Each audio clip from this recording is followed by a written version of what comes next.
हरत्वं संसारं द्रुततरमसारं सुरपते हरत्वं पापानां विततिमपरां यादवपते.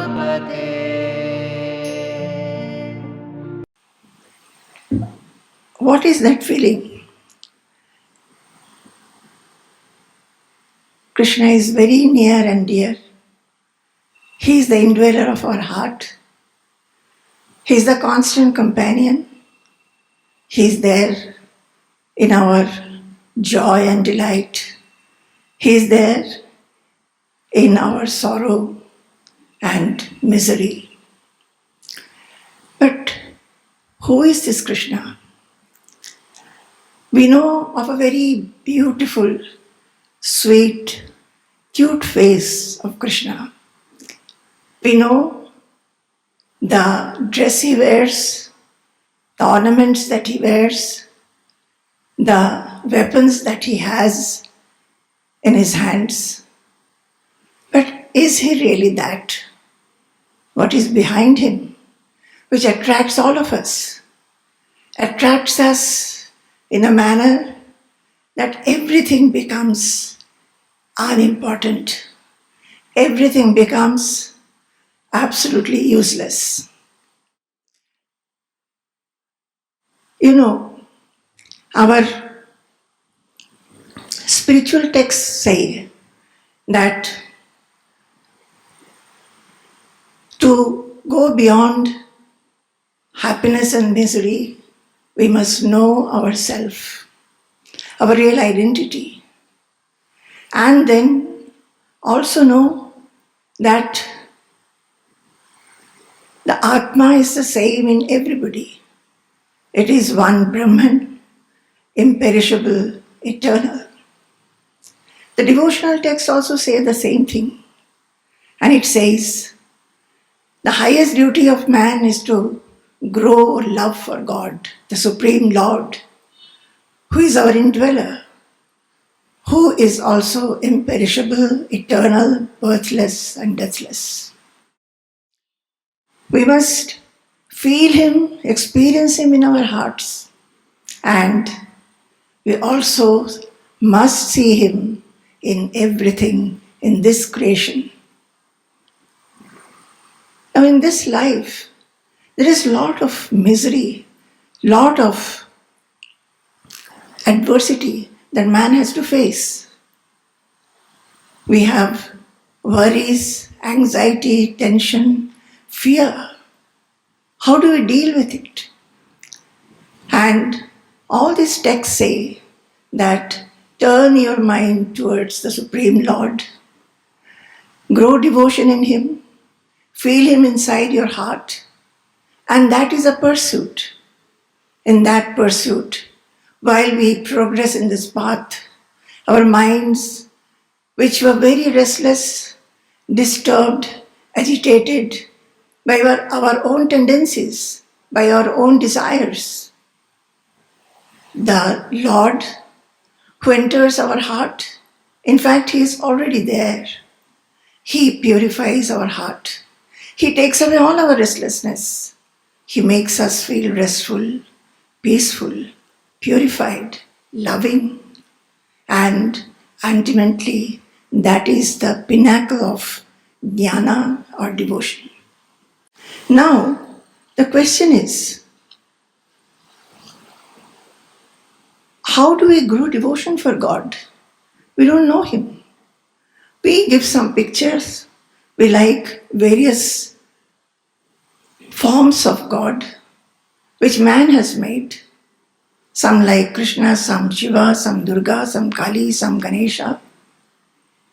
It is our imagination. But what is God like? And whichever form we like, how to grow devotion and love for that form? Now, here comes God's way. God takes the form of a human being. and he descends on the earth. He sports here just like a human being, and we can see his exploits, his glories, his excellences. As we hear about that, as we read about that, as we sing about him, as we discuss about that, what happens is that we start loving him. It's just like this. A mother gives birth to a child, maybe the first child. The mother has to think, at some moments the mother will think, oh, I've become a mother now. I have a child now. But for how long will she keep on thinking? After some time, she doesn't have to think. Her mind is always with the child. She feels nobody has to remind the mother that now you have to wake up the child, now you have to give bath to the child, now you have to give breast milk to the child, now you have to change the child's dress. Why is it so? Because the mother is handling the child, thinking of the child, and the mother's mind becomes full of the thought of the child. Similarly, when we think about God, when we remember him, when we sing his excellences, then slowly, our mind becomes full of the qualities, the excellences that Supreme Lord has, his characteristics. That is why it is said to grow love for God, the Supreme Lord, we must do Rupa Chintana. That is thinking about his Rupa, his form, how he looks, how he dresses up, what all weapons he has. And we sing his praises, Guna Kirtana. Also, we remember his Leela, his sport. This is what it is. Now, I'm going to talk on glories of Sri Krishna. During the Guru Purnima retreat, I was asking here, those who are here, on what shall I speak in the retreat? Then some came to me and said, why don't you talk on Krishna? I did not talk on Krishna, though I talked on Bhagavatam. But their sweet request was there in the mind. And when it was decided that these talks will be there, I thought, let me talk about the glories of little Krishna. I don't know what I am going to say. Because when we start reading about Krishna, when we go deep into the subject, we find that there is so much to learn. And as the days were fixed, the days of these lectures, and I thought I chose the subject also, I started reading. There was time, and I thought I'll make notes so that it becomes easy. I don't have to carry a thick book. But little did I know what I was heading for. I kept on reading, got lost into everything. And I have a book which has Sanskrit shlokas with commentaries and translations of the commentaries in Bengali. Commentaries of Sridhara Swami, Jiva Goswami, who has written the Gopala Champuhu, Vaishnava Toshini, Bhagavata Amrita Varshini, so many commentaries together. I used to sometimes refer to these books, especially when I would talk for the Bhagavata Satram. But this time it was different. I found that I get lost in the words, in the meanings, so elevating, so purifying, and making one feel so close to the Lord. At times, I would simply sit and shed tears, saying, "Oh Lord, you have given me this chance to talk about you. But what will I talk? You are Anirvachaniya. Will I be able to express and remember all these words that you have written? All that is describing you? The deep meanings of all these?" My memory has become weak now. My language is not that good. My vocabulary is very limited. How will I talk about you, O Lord? But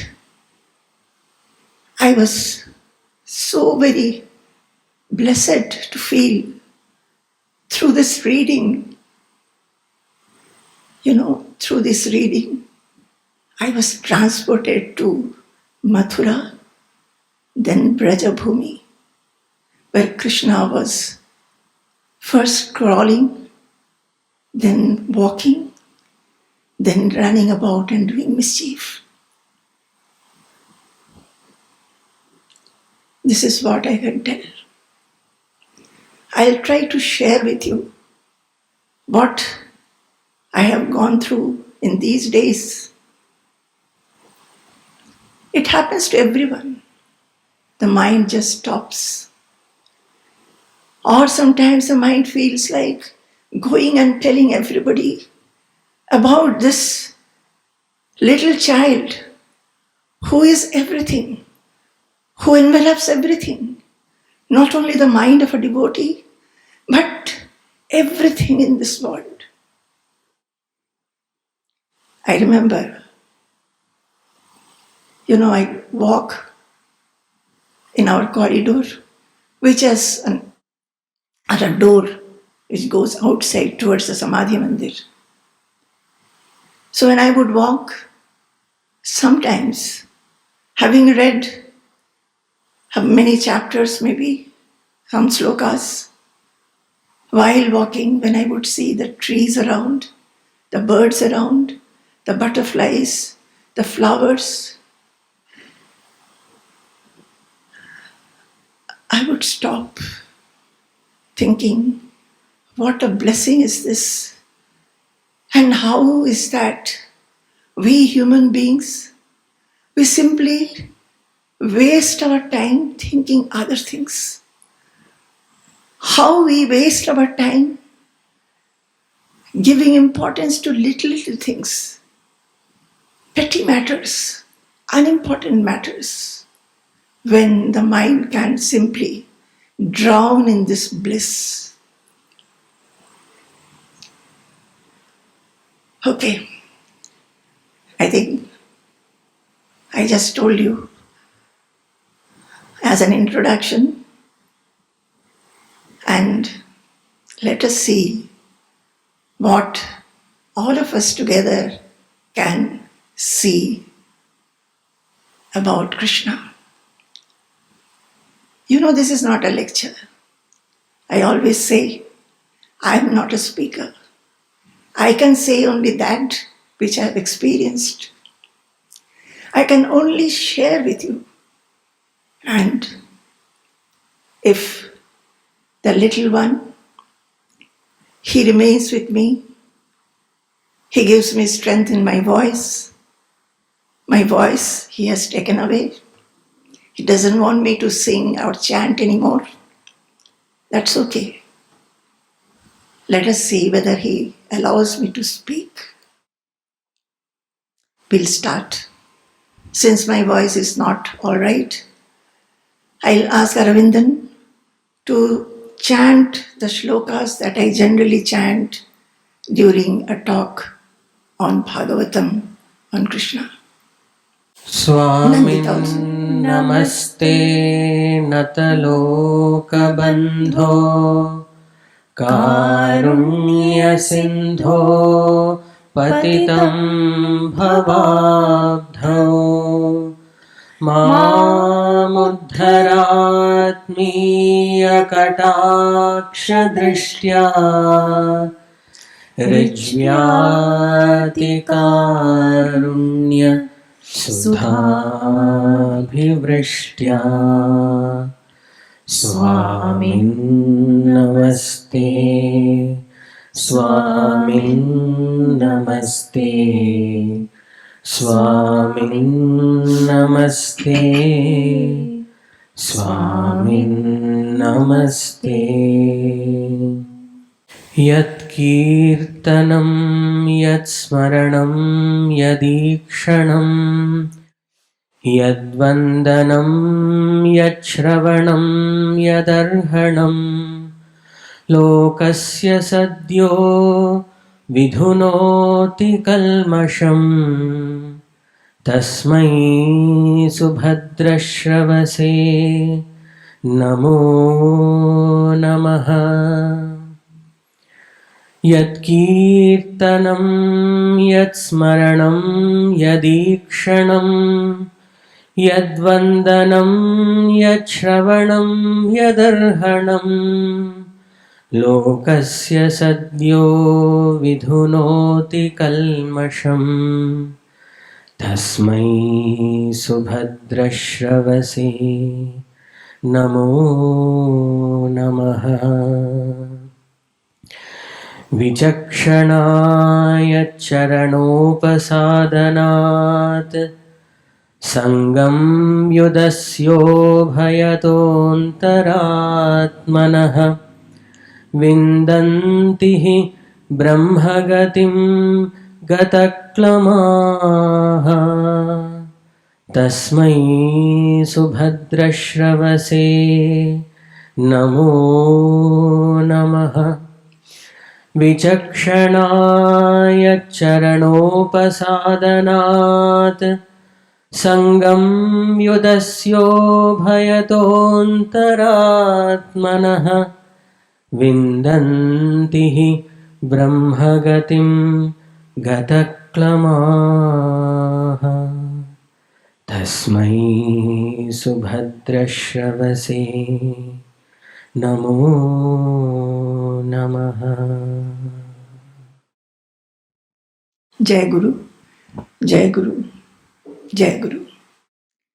Again together, we'll go to the bank of the river Ganges, where Parikshit is sitting with folded hands in front of Shukadeva. You all know the story. Parikshit was cursed by the son of Shamika Maharshi because King Parikshit had insulted Shamika Maharshi by putting and placing one dead snake around his neck. The king was very thirsty, and when he asked for water, since Shamika Maharshi was meditating, he did not hear.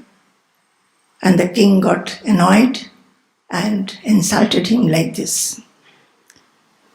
Having come to know about the curse, Parikshit, who was a very noble and virtuous king, understood that though he thought always that he is very devoted to the Supreme Lord, he has not acquired all the qualities of a bhakta. He doesn't have the qualities fully, completely. Not only that, his mind, he understood his mind was engaged in worldly desires, worldly objects. Now that a curse was given by this Brahmin boy, that on the 7th day, this king was going to be bitten by Takshaka and he will die. King Parikshit felt that this is the time. I have only 7 days of my life left. I must know what a man whose death is near should do.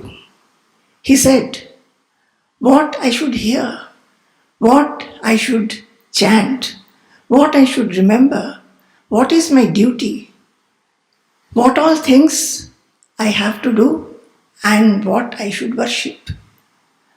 He had asked Shukadeva. Parikshit had actually taken to Prayopavesha. After having heard about the curse, he said that I will leave eating and drinking and I will sit by the side of Ganges and contemplate on the Supreme Lord. And he was asking all the Pandits who had gathered around him. The whole city had gathered there. He was asking them, please tell me, a man who is dying will be dead, whose death is so near, what he should do. Meanwhile, Shukadeva was passing by and everybody got up, worshipped him, and Parikshit asked him this same question. Shukadeva started talking to him. I think all of you know this story, most of you. Now, few days have passed. What was Shukadeva telling him? Shukadeva started telling him about this life, about the devotees, their characters, very great devotees, how their devotion was supreme. And he was telling in Parikshit how one can grow in devotion. Meanwhile, he talked about life, about the creation, and so many other things. When we read this, we will find that Shukadeva is again and again describing the Lord, Sri Hari, describing the devotees and their devotion, supreme devotion, where the devotion is unmotivated. It doesn't want anything from God. It wants only to love God. It wants only to be devoted to God. That is called true bhakti. So, Shukadeva was telling this again and again because, unless we hear it again and again, it doesn't impress in our minds. Now, few days had passed. Parikshit was becoming very, very anxious. He was wanting to know about Krishna. Because, when Parikshit was in the womb of his mother, Uttara was Abhimanyu's wife. Abhimanyu was Arjuna's son, and Abhimanyu had died in the Mahabharata war. Uttara was carrying Parikshit in her womb, and at one point, when the whole of Mahabharata war was over, Ashwathama, Dronacharya's son, thought that revenge should be taken. So he went and killed Draupadi's sons, and all the people in the Pandavas' tent who were rejoicing. And after rejoicing, they were sleeping in the tent when Ashwathama went and killed all of them. The Panchapandavas and Krishna, they had already left for Hastinapura. So they had camped just outside the city of Hastinapura. So they were saved. When the news came that Draupadi's children have been killed, Draupadi was wailing and crying. At that time, Arjuna went and Arjuna said that, my dear Draupadi, I will go, I will kill Ashwathama, bring his head to you. You will sit on that head and do the last rites of your sons. Only then I will wipe your tears. I am not going to wipe your tears now. And he went. Ashwathama had released the Brahmastra at that time, being chased by Arjuna, but ultimately he got caught by Arjuna and was dragged to the Draupadi. He was bound by a rope. Krishna said, Arjuna, kill him. He deserves to be killed, but Arjuna could not do that. He was the son of his guru, Dronacharya. So Arjuna tied him up and brought him to Draupadi. When Draupadi saw this from a distance, she saw that Ashwatthama was being dragged just like an animal. She wailed and said, "Stop it, release him, release him. He is our Guru Putra. He needs to be shown respect and honor as we have done to our Guru. And I do not want his mother's face to be flooded with tears as mine are. Look at this noble and virtuous lady." So Krishna looked at Arjuna and said, "What are you going to do now? He should be given a punishment. He should be killed. You have promised Draupadi. And at the same time, Draupadi is telling you to release him. What are you going to do?" Then what Arjuna did was, he cut away Ashwatthama's shikha and cut away the... Ashwatthama used to have a money, a jewel on his forehead. Took away that also. For any Brahmin, this is the cutting away of the shikha is just like getting killed. So this is what Arjuna did. But you know, Ashwatthama, getting released, he again sent the Brahmastra. And the Brahmastra was thrown towards the Panchapandavas. Since Parikshit was in the womb of his mother, Uttara, the Brahmastra was coming to kill this fetus also. Uttara was running towards Krishna, saying, "Oh Lord, please save me, save my fetus." Then Krishna, understanding this, cut that Brahmastra with his Sudarshan Chakra. So Parikshit had seen Krishna while he was in his mother's womb. That four-handed, beautiful Lord, wearing yellow dress, having the color of the body like clouds, beautiful ornaments. He was impressed by him. He became devoted to him. He became grateful to him because Krishna had saved his life. And when he was born, he would look for him everywhere, saying, thinking, "Is this the one whom I had seen?" That is how his name had become Parikshit. Parikshit became a devotee of Lord Vishnu and Krishna. That is why Parikshit was hearing Shukadeva, no doubt, but he had heard that Krishna was born, Krishna had killed his uncle Kamsa, Krishna had grown up in the Brajabhumi, then all other deeds of Krishna he has heard about. So he was waiting and becoming restless. And then he said, "Please tell me about Krishna. When will you tell about Krishna?" "Oh Lord," he was telling Shukadeva. And you know what he told Shukadeva? Parikshit felt, maybe Shukamuni is feeling that I am very tired because I am not taking food or drink, so I am tired and my buddhi has become dull.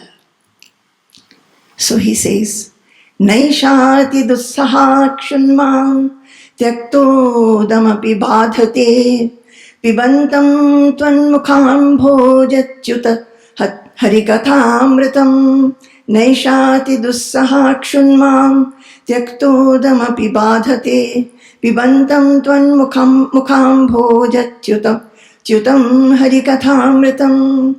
He says that I have taken a vow not to drink and not to take food. Actually, I should be very, very hungry and thirsty. But I am not so. I don't feel tiredness. I don't feel hunger. I don't feel thirst. It is only because I am drinking the Harikatha Amritam that you are showering on me. You are talking about Sri Hari. And I am drinking it continuously. It is like Amrita. It is nectar. And that is why I think I am not feeling any tiredness alone. He said, "O Lord, please describe to me all that I have asked about Krishna, all his sports, all his leelas, all his exploits, all his excellences. And whatever I have forgotten to ask also, please tell me."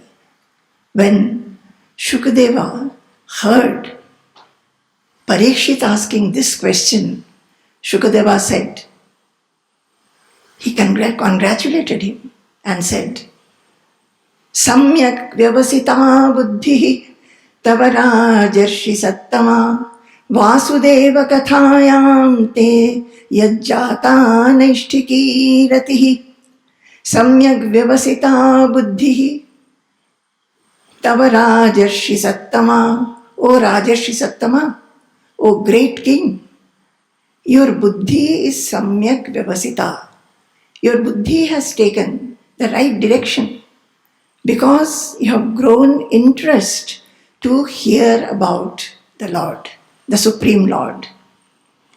Naishthiki rati, you have grown a naishthiki rati, that is unwavering interest, unwavering love. All people hear Bhagavatam. You can think yourself whether the love and yearning with which you are listening, is it unwavering? While listening also we think of so many things, and after the session is over, many other things. The mind will not be in Krishna anymore. The mind will get absorbed in many other things of the world. So naturally, he had to be complimented. In these few days, what has Shukamani seen in Parikshit, King Parikshit? That steadfastness of listening.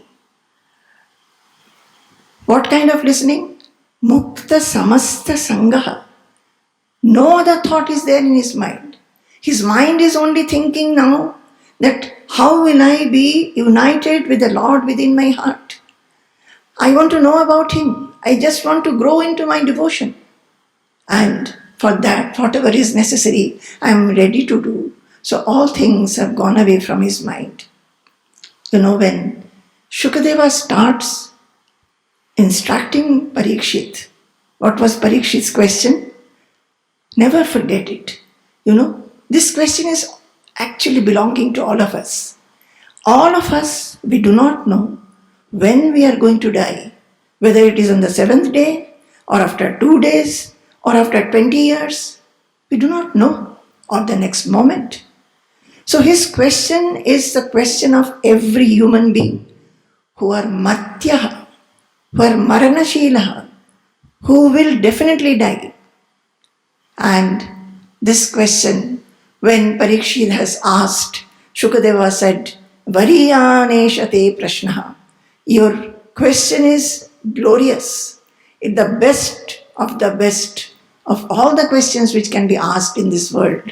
And all the Atmavits, the Brahmavits, that is the knowers of the self or Brahman, they will approve of your question, because whatever I am going to tell in reply to your questions will benefit people not only of this time, for times and times to come. And then he said, O Raja, people are generally not interested in knowing about one's own self or God. And that is why there are thousands of things to hear about. Thousands of things. Throughout the day, people will be talking and listening to many other things except God. So he says, Shrotavyadini Rajendra Nridam Santi Sahasrashaha Apashyatam Atmatattvam Griheshu Grihamedhinam. Those who are engaged in the affairs of the house, remaining in the household, they have many other things to hear, thousands of things, and they are not interested in listening about the Lord. That is why in this, when Parikshit said, I am waiting eagerly to hear about Krishna, don't think about my hunger and thirst. I am drinking the nectar that you are giving me every moment, and I am very, very eager to hear. Shukadeva said, Samyak vyavasita tava buddhi. Your buddhi has become steadfast and has taken a right turn. It doesn't want to hear about other things. Not interested. It wants to hear only about whom? About the Supreme Lord. About the Supreme Lord. About the Supreme Lord who is everywhere, in everything. How will that feeling come unless we hear it again and again and again? Think about it, contemplate about it, whether we are sitting quietly, whether we are active, all this while, our prayer should be, Oh Lord, let me not forget you. Let me not forget you. But how to do that? He said, Shukadeva also said, Vasudeva Katha Prashna Purusham Strin Punatihi Bhaktaram Pratchakam Shrotrim Tatpada Salilam Yatha. When there is a question answer session, many people are there. The three things become purified. One who has asked the question, one who is going to reply, and the ones who are also listening. So the questioner, the replier, and the people who are listening, all are purified. Purified like what? Just like, who is saying this to whom? Shukadeva is telling Parikshit, Vasudeva Katha Prashna, not in ordinary question answers. When the question is regarding Vasudeva, Sri Krishna, at that time, what happens? The purifying takes place, just like Ganges, which came out of Sri Krishna's or Sri Hari's feet, just as Ganges purifies everything, similarly, here also, it purifies everything. The person who has questioned, the person who has answered, and the people who are listening. Now, it is a story that some of you definitely know, but I will go through it. There were many unrighteous kings. As you know, in Mahabharata, there was fight between adharma and dharma. And Krishna was the main person to unburden the earth, to establish dharma and to destroy adharma. So during those times, it is a story, this story of Parikshit and Shukadeva Samvada, it is of those times. Once, the earth deity, who was very much oppressed, she went to Brahma and took shelter, crying piteously, told her woes that how many asuras are there, how many people, how many kings are there who are always on the unrighteous path, torturing people, killing people. So Brahma felt very, very sympathetic. He called Parameshwara, Mahadeva, all other devas, and all of them went to Lord Vishnu, who was in Anantashayana. They went to submit their memorandum. There, Brahma meditated. He invoked Lord Vishnu by his prayers,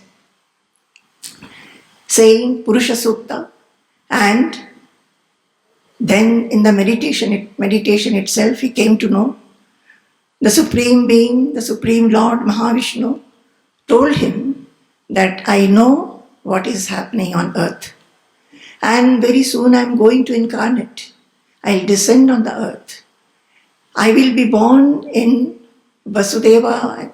I will be born in Devaki's womb as a son of Vasudeva and Devaki.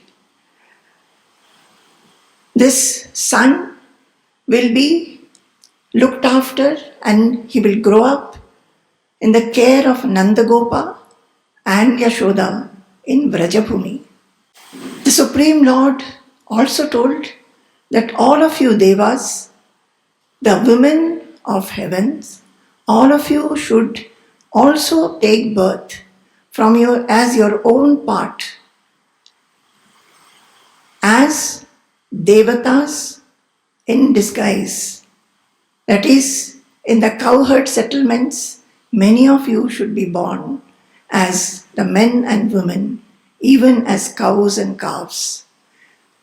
The Yoga Maya also will be born, and all of us together will be completing this mission of unburdening the sorrows of earth deity. Now in Mathura, there was a king. During this king's time, Mathura became the capital of Surarajya. It became the capital. There, Vasudeva was a noble person. He married Devaki, and with the newly wed wife, he was going back to his own house. Devaki had been given lot of presents by her father, so many maids, so many elephants, horses, chariots, etc. Now Kamsa, who is the brother of Devaki, he was also very happy because of this wedding ceremony. And he said that he offered to take the chariot, become the charioteer of that chariot. So he took that seat of the charioteer. Just as the chariot was about to start, the bride and the groom, they have sat and they are about to depart. Then, for auspiciousness, conches were being blown, Dundubhi was being sounded, kettle drums were there, Mridanga was there.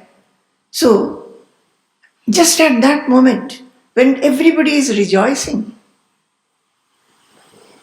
I would like to tell you one thing.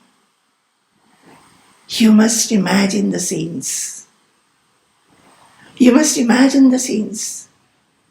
In your mental eyes, you should be there, just witnessing, being one of them. Just at that moment, there was an ethereal celestial voice which said, "Oh fool, what are you doing? Happily you are taking the chariot. But you know, the 8th child of this woman is going to kill you." Kamsa was terrified, jumped off. He took the hair of Devaki, dragged her out, and with a sword was about to strike her.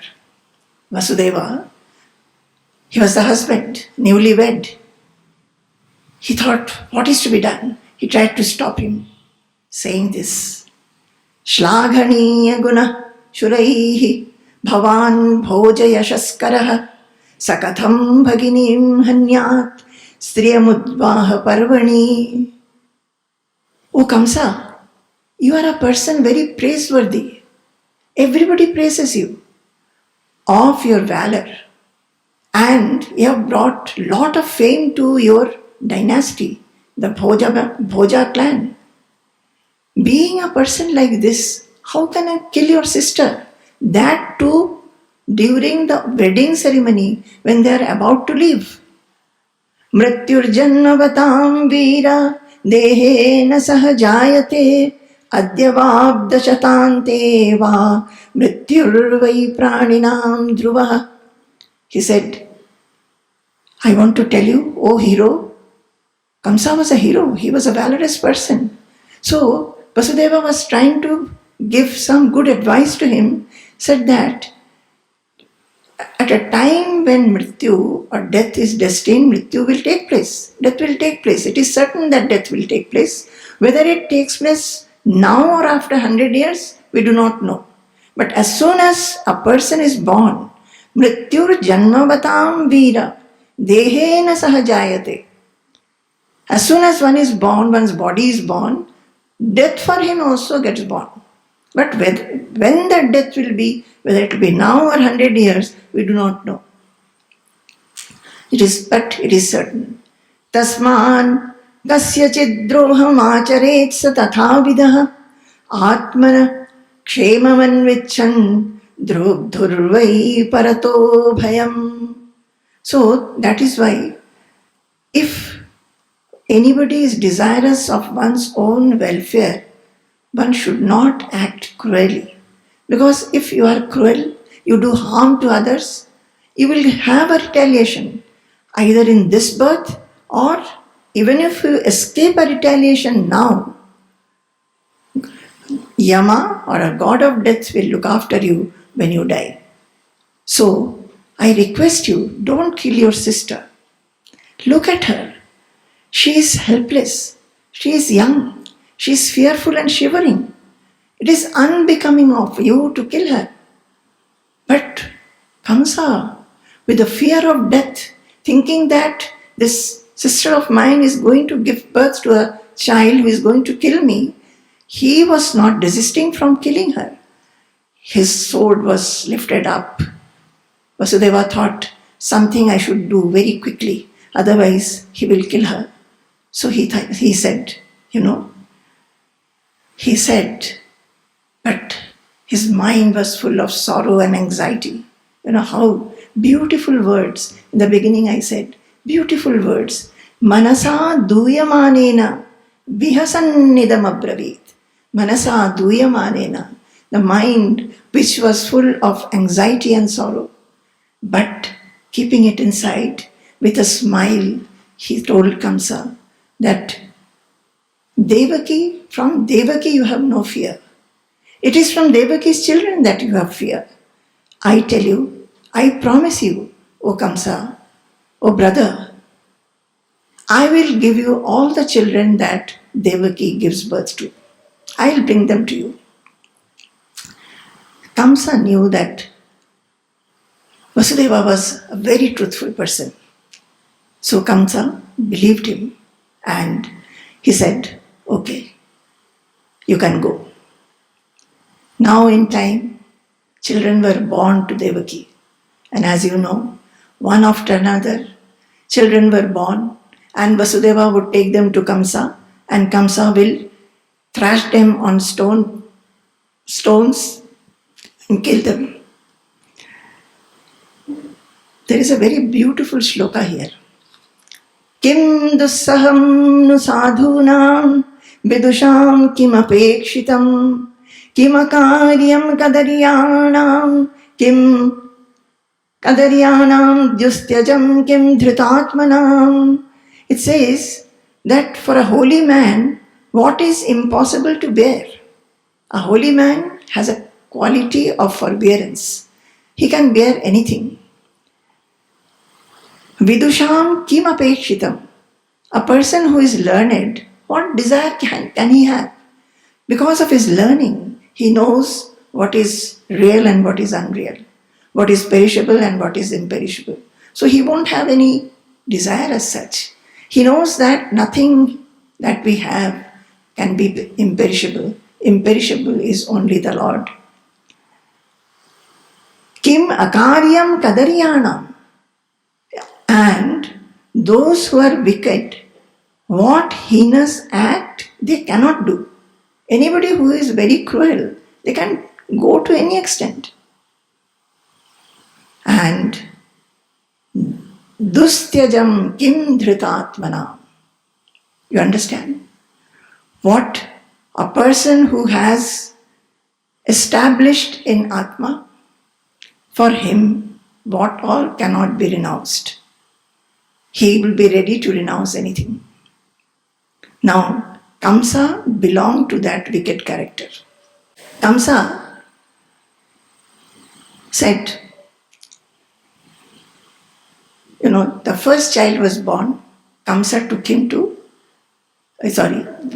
took him to Kamsa. And Kamsa said, he was very pleased. He knows that Vasudeva is truthful. So he told Vasudeva that from the first child there is no fear. So you can take back the child.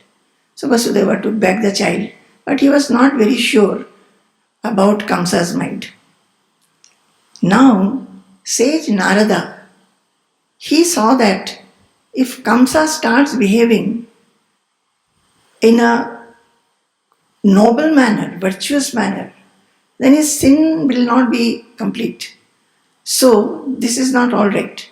So, Narada went to Kamsa and said, I have come to tell you some secret. You know, the Devatas have schemed and planned to kill all the Asuras, including you. As the celestial voice had said, it is not only you, other Asuras will also be killed. And to fulfill that scheme, the Devatas, they have taken birth and they are in disguise. Taken birth where? In the cowherd settlements, in the Yaduvamsha. All these Devaki, Vasudeva, not only them, Nanda and Yashoda, all their followers, even Kamsa, your followers, some of them, they are all Devatas in disguise. So please remember this. You did not know this, I have come to tell you. And another thing, you are a fool. You should not believe on these celestial voices so much. Which one, whom do you consider the eighth? If you count from this side, then this one will be the eighth. If you count from that side, this one will be the eighth. If you count from middle, any of them will become eighth, according to how you count. So who knows which son is the killer? So anyway, I have told you all these things. It is up to you to act upon that. Kamsa was very fearful. So Kamsa immediately chained Vasudeva and Devaki and imprisoned them. And after that, all the six others, the first one and all other six, all other five, altogether six of them, he killed.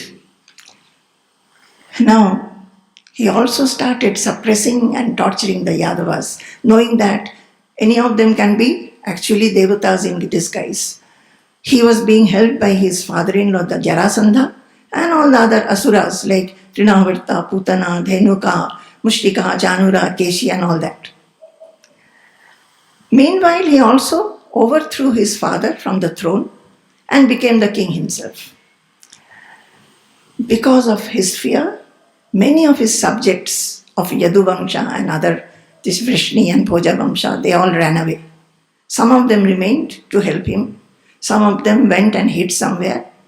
Vasudeva had another wife, Rohini. Rohini also went and hid in Nandagopa's cowherd settlement, in Nandagopa's palace. Now in time, Devaki became pregnant again. And that pregnancy brought Harsha and Shoka together simultaneously to Devaki. Garbho babhuva devakya Harsha Shoka vivardhana. Why Harsha? The seventh child has come. Now in the eighth, the Lord will come into my womb. That was the Ananda. And why Shoka? The seventh child will be killed again. So, she was very sad actually. Now, realizing this, the Supreme Lord called Yogamaya and said, you have a duty to do now. Devaki has become pregnant. And that pregnancy is by Ananta, one of my part. You withdraw this pregnancy from Devaki and place that fetus in Rohini's womb. By doing that, what will happen? Everybody would think Devaki had an abortion and Rohini is pregnant. That is what Yogamaya did. And everybody thought this seventh pregnancy, Devaki got an abortion. Meanwhile, you know what happened? the 8th pregnancy, Devaki was waiting for it. That pregnancy took place. The Supreme Lord, the soul of the world, protector of the devotees, entered the mind of Vasudeva by his aspect of Amshabhaga. Bhagavan api Vishwatma Bhaktanam Abhayankaraha. Bhaktanam Abhayankaraha. Now these words we should remember. We should write it somewhere so that our eyes fall on it. That Lord, He is the one who gives abhaya, fearlessness to His devotees. He entered the mind of Vasudeva because now is the time for the 8th child to be born. By this entry of the Supreme Lord into Vasudeva's mind, Vasudeva was shining like the sun. Savibhrat paurusham dhama prajamano yatha ravi. He was shining like the sun. Why? Because he was carrying that effulgence of the Supreme Lord. He became so shining, so powerful he looked that people were feeling very afraid to come near him. And after some time, what happened? By some stimulation in Vasudeva's mind, the Supreme Lord was transferred from Vasudeva's mind to Devaki's mind. Tato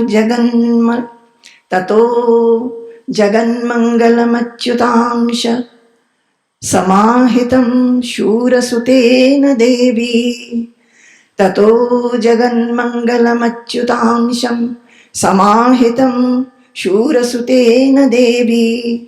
Dadhara sarvatmakam bhutam kashtha yathanandakaram manastaha. So, from Vasudeva's mind, by a stimulation, the Supreme Lord transferred himself into Devaki's mind. And who is this Supreme Lord? See this word? Jagan Mangalam. He is the auspiciousness for the whole world. Can we imagine? It's not a simple baby, simple child getting born in a mother's womb. He is the Jagan Mangala. He is all auspicious for the entire world. And he is Sarvatmakam Atma Bhutam. Dadhara Sarvatmakam Atma Bhutam. He is the soul of, supreme soul of everybody, cause of all causes. That Supreme Lord has now come into where? Devaki's womb. And it became Anandakaram. That moment was beautiful, delightful for the whole world. Maybe nobody understood it. But what was happening beyond our eyes, men would not perceive it. But what was happening is that the all-pervading Lord, the Jagan Mangalam, who is the cause of every cause, who is the Atma of everybody, he was, though he is infinite, though he is birthless, he is taking birth and getting limited in the womb of Devaki. Such a thing is happening. Such a thing is happening. It is just like as the whole world becomes Anandamaya when the full moon rises. Devaki became the residence of him in whom the whole world resides. Do you understand? I want to tell you, all of you who are listening or will be listening, just remember, just focus on this word. Sa Devaki sarva jagannivasa nivasa bhuta. Sa Devaki sarva jagannivasa nivasa bhuta. This whole world resides in him alone, the all-pervading Lord. Without him there is nothing, beyond him there is nothing. He alone is. Everything is in him. Now, Devaki became the residence of that Supreme Lord. That Supreme Lord. She was shining. She was effulgent. She was luminous. But she was also happy. She could not share it with anybody. She was in the prison, chained, not seeing anybody else except Vasudeva. With whom can she share her Ananda? Whom can she tell what she was going through? And this is how they were. It is just like if a bright light, a lamp, is closed in a pot, how that light will be. That light will not be able to spread its illumination anywhere. She was like that. It is like somebody who is learned but is not able to spread or disseminate to others. Her condition was like that. But she was so delightful. Now this Kamsa actually was very, very afraid. After the 7th child got aborted, he knows that now the 8th child will come. When it will come? When will Devaki become pregnant? So he was keeping a close check on her. Every day he will come and see. So now when he came, he suddenly found Devaki to be bright and resplendent, smiling, and as if the whole prison room has become lighted. So he became a little suspicious. He thought that, is she pregnant? Has my killer come into her womb? Now, what shall I do? Devaki has never looked like this, so bright and resplendent. I am sure the child whom that ethereal voice had said will kill me has taken birth now into her fetus. Now what shall I do? Shall I kill her? If I kill her, at one stroke all my fear will be gone. But should I do it? Because if I kill her, she is a woman, she is my sister, over that she is pregnant. Then in such a condition, it is not right to kill. And if I do so, my fame, my prosperity, and even my ayus, my longevity will be vanquished forever. So better not do it. Even when a man does extreme cruelty, all these things he is thinking. If a man does extreme cruelty, then even if he lives getting cursed by everybody. And after he dies, he goes to the hell. So should I do this? Better that I don't do anything now. Let the baby be born. After that, I will take action. Iti ghoratamad bhavad sannivritta swayam prabhu aste pratikshastan janma harir vairanu kambandha krit. Iti ghoratamad bhavad sannivritta swayam prabhu aste pratikshastan janma harir vairanu bandha krit. So, deliberating like this, Kamsa refrained from killing Devaki. But he continued his enmity towards Lord Vishnu.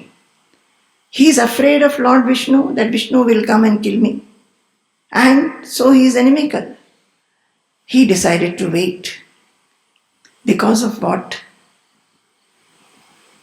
Because he is inimical to Vishnu. What happened?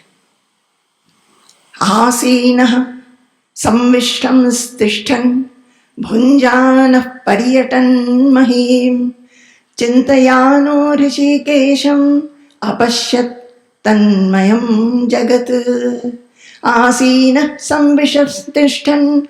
Asina Samvishamstishtan. Bhunjana Pariyatan Mahim. Chintayano Hrishikesham. Apashyattanmayam Jagat. Because of his enmity towards Lord Vishnu. So much so, because every moment he is thinking, he'll get born just now and he'll come and kill me. This was his feeling every moment. So while he was sitting, while he was lying, while he was standing, eating, moving about, Kamsa began to see the whole world filled with Mahavishnu. Whole world filled with Mahavishnu. What happened? Tanmayam Jagat. His Jagat, his world became Krishnamayam. So there is a question. People who do lot of sadhana, lot of tapasya, still they are not able to see Krishnamayam, Jagat as Krishnamayam. How is it that in such short time Kamsa was able to do? For Kamsa, the whole world became Krishnamaya. How? Is there any difference between such devotees and Kamsa? Between devotees and who are antagonistic to Lord? Yes, there is a difference. The devotees, when their mind is one-pointed, they have peace, bliss, and happiness. But those who are inimical to the Supreme Lord, though their Jagat has become Krishnamayam, they are seeing the object of enmity everywhere. There is anger, there is fear, and there is hatred. But by the virtue of this one-pointedness, both of them attain the feet of the Lord. This has been discussed by Narada in the 7th skandha of Bhagavatam. Yudhishthira performed a Rajasuya Yaga. And in that Rajasuya Yaga, Shishupala, who was hateful to Krishna, was killed. And in front of everybody's eyes, he united with Krishna. Later, Yudhishthira asked Narada, how could this happen? He was always antagonistic to Krishna. So how did he unite with Krishna? Narada says, this is in the 7th skandha, Tasmad vairānubandhena nirvairena bhayena va snehat kamena va yunjyat kathaschinnekshate pritham prithak. Narada says, O Yudhishthira, what is important is that mind should be constantly fixed on the Supreme Lord in whichever manner. It does not matter whether it is due to antagonism or friendliness, with fear or love, lust or any other passion. Through any of these, what should happen is the mind should be constantly fixed on the Lord. And one should cease to be aware of anything else in the world but the Lord. See, I am saying all these things. Actually, so much of explanation can be given on this sloka alone. It's not only listening. After listening, there should be manana. What is this? You go and open this sloka. What is Narada telling Yudhishthira? It doesn't matter whether it is antagonism or love or fear or any other passion. The mind should be constantly fixed on the Lord, and one should not be aware of anything else but the Lord. Are we like that? Why is it that we don't become fulfilled by our pursuits of devotion, pursuits of spirituality? Because our mind is not constantly fixed. We are constantly seeing and getting pleasure, and we want to have those enjoyments. For a little while alone, we see God, or we listen about Him, read about Him, maybe contemplate about Him. That's all. Our focus is not for all the time. Narada tells Yudhishthira, O Yudhishthira, Kena tasmat kenapyupayena mana krishne niveshayet. Tasmat kenapyupayena mana krishne niveshayet. That is, O Yudhishthira, whichever may be the method, your aim should be to fully getting concentrated or focused on the thought of the Supreme Lord. Now, this is what in Bhagavad Gita also it says, Tameva sharanam gaccha sarvabhavena bharata. Whatever may be the emotions, sentiments or bhavas of the mind, with everything take refuge at the Lord's feet. If you are angry, offer it at the Lord's feet. Tell Him, why are you making me angry all the time? Why is it that I am not loving all the time? Why is it that I get irritated by little things? Why is it that sometimes I am depressed and sometimes I am elated? All the bhavas belong to Him. But if whatever the mind goes throughout the day, all the bhavas, whether it is good, bad, hatred, anger, love, mercy, compassion, everything should be associated to the Lord, sarva bhavena. Then only slowly we will be able to find God in everything. Every little thing we will find God. Now this 8th pregnancy, all the devas became very pleased. Why God is coming? Why the Supreme Lord is manifesting on earth? Because Brahma and other devas had gone with the earth deity, telling that there is lot of adharma on the world. Earth is oppressed, so you must go. Now the devas had been waiting when the Supreme Lord will take birth.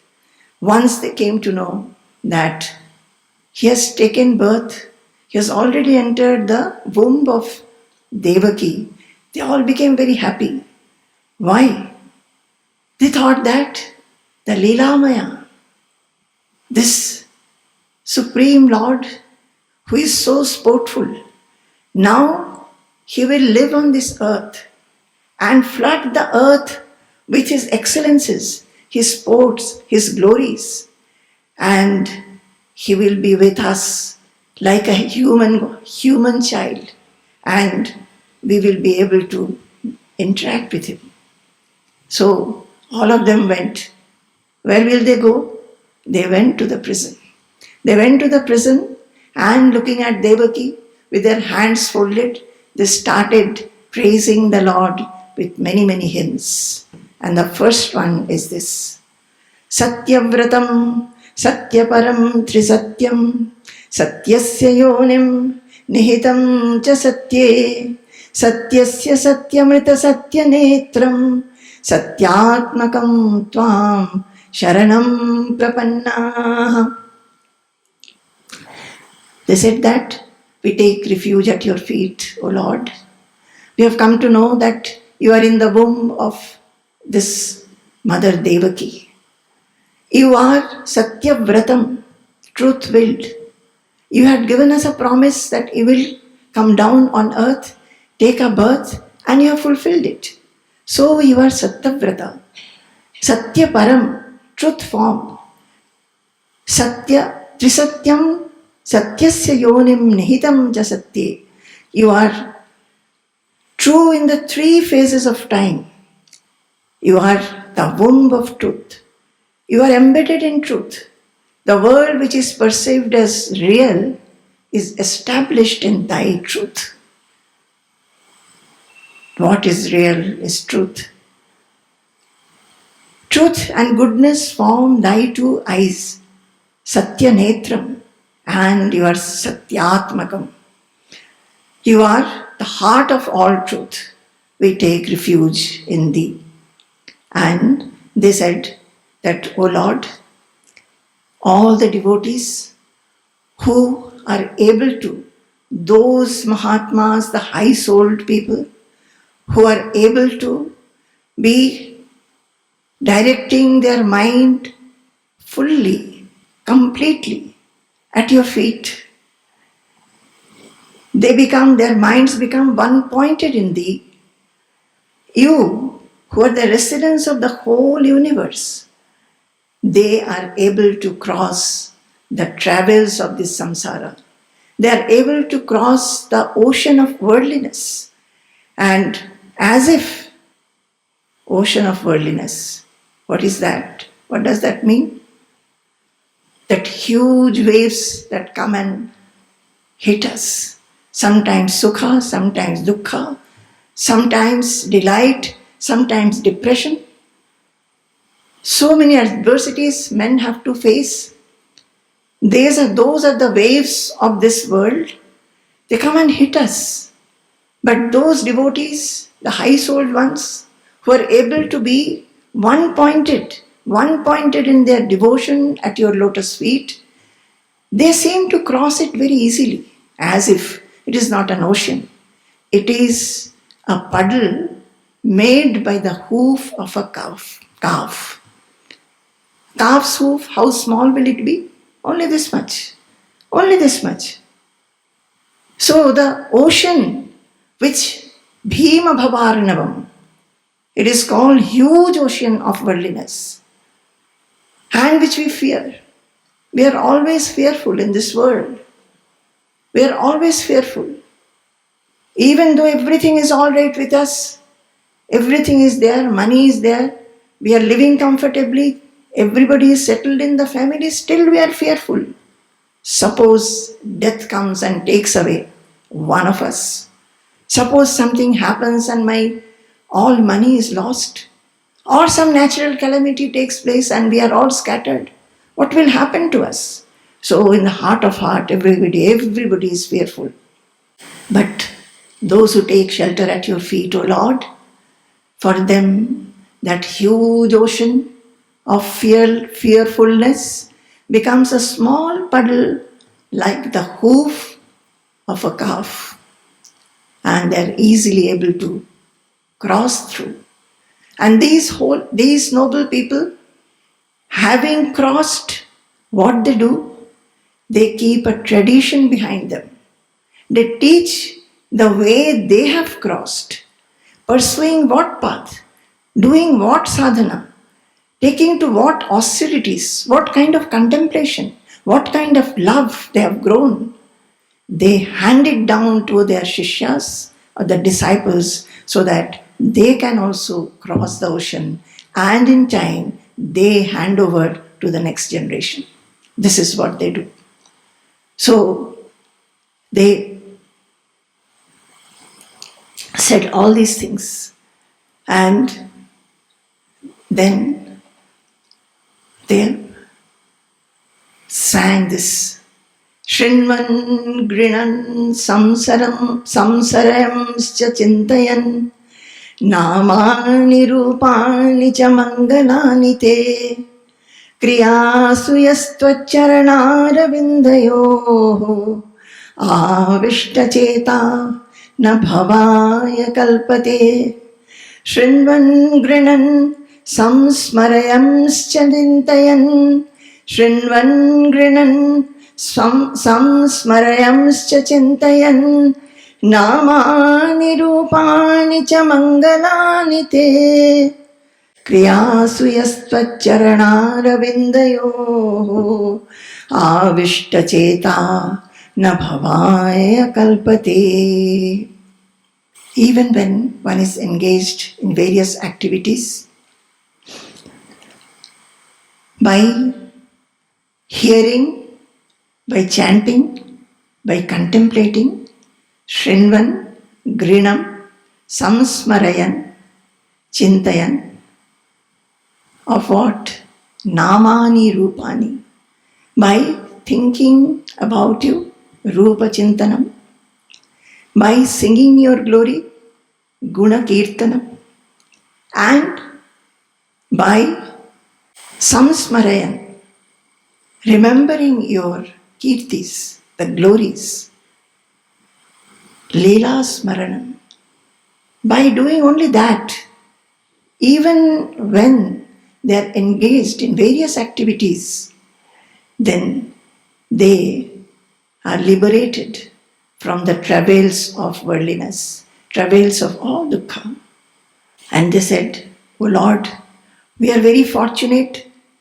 Just imagine the scene. All the devatas in that prison, hard floor, and Devaki and Vasudeva chained there.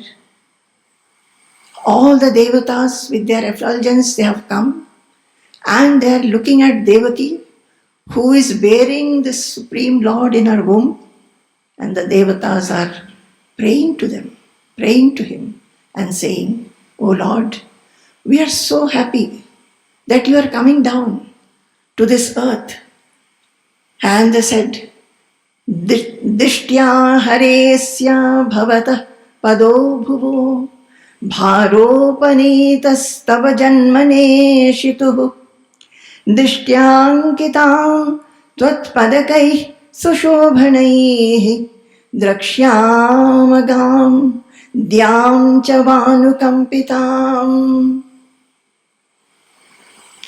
I wish I could take some more time to explain this.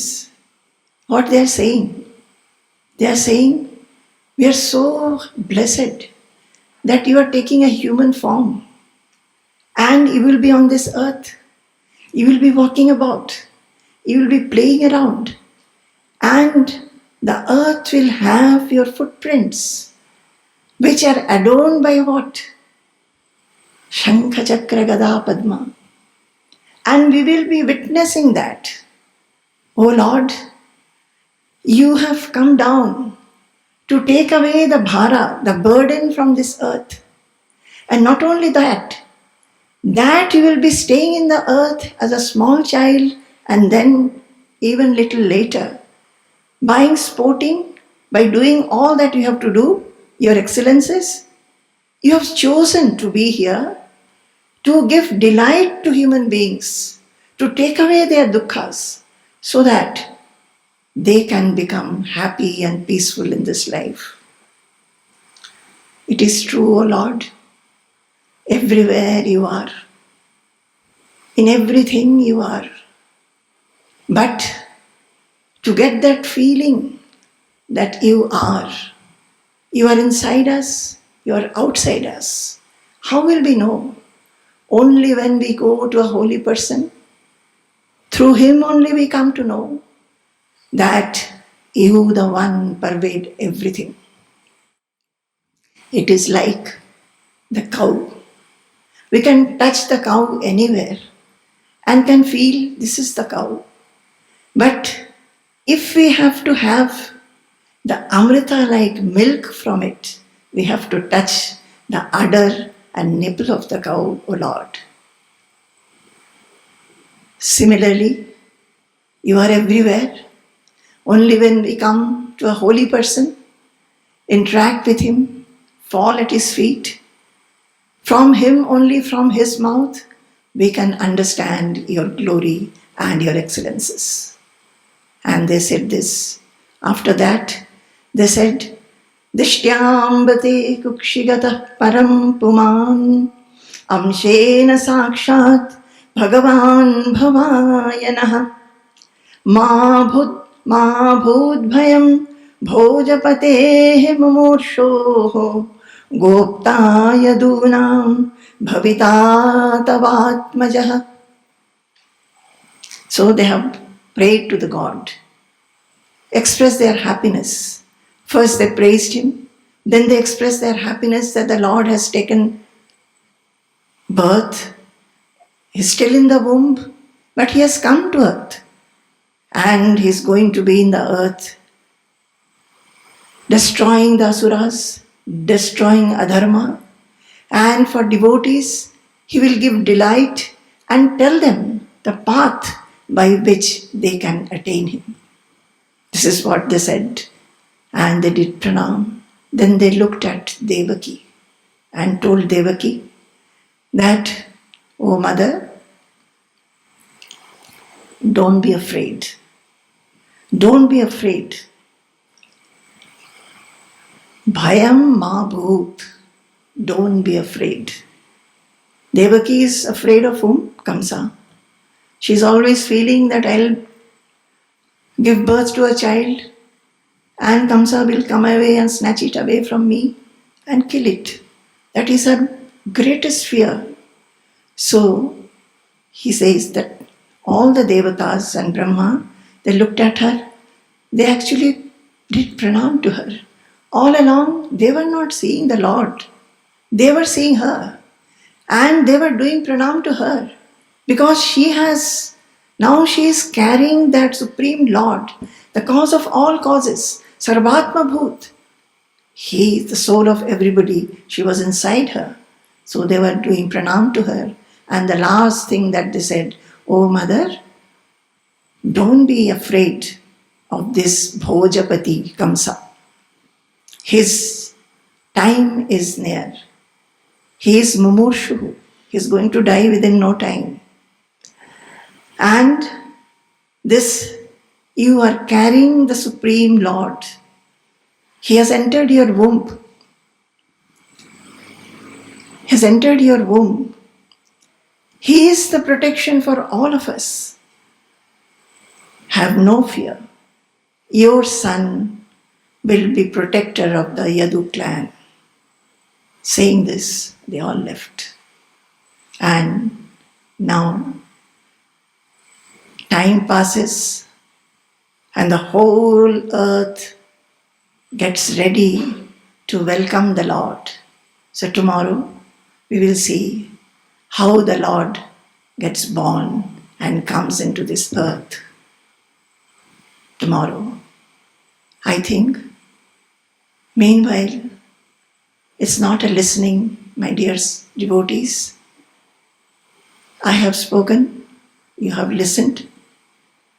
But as we are all listening about Krishna, and now is the time when Krishna will be born, as the whole nature, they decorated themselves, they became so delightful.